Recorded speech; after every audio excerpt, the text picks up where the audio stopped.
好来，乡亲啊，说落来是这个台北市今仔日增加224例本土病例。台北市长郭文摕一再来表示讲，这个疫苗才是上有效的解方。啊，讲台北市嘛已经准备好注疫苗的计划了，咱就来看台北市刷落来要安怎来应用。我们目前在台北市的疫情是在目前这个3级管制自主封城的状态下，疫情有被压制。 但是它并没有被扑灭掉所以是一个，这属于叫闷烧型的。疫苗是这样的拖越久，它跑出去的就越多，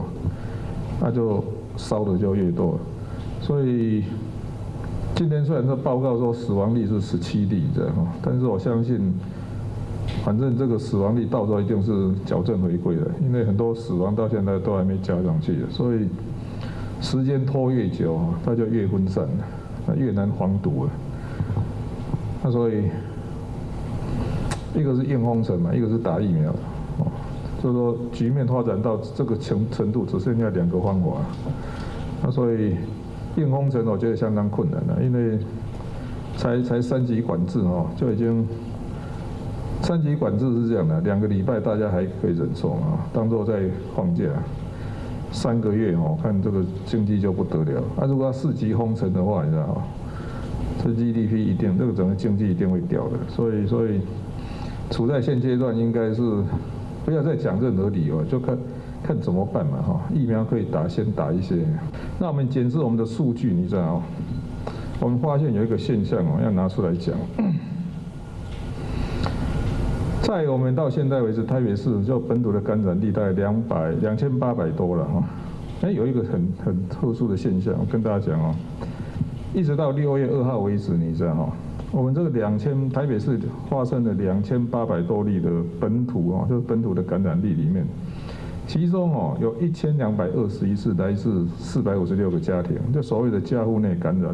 算一算大概43%，所以表示说在。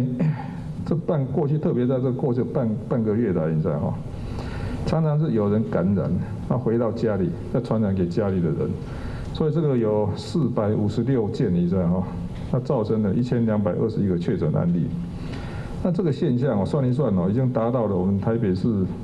本土感染大概有40几%，而且相当多了。除非所以从现在开始，你知道除非你跟我讲说，你家里的房间很大。 里面有独立的预测，你一定乖乖躲在里面17天都不会出来，除非是这样的不然我看还是去住防疫旅馆。为什么呢？如果我们让你单独一个人在家里，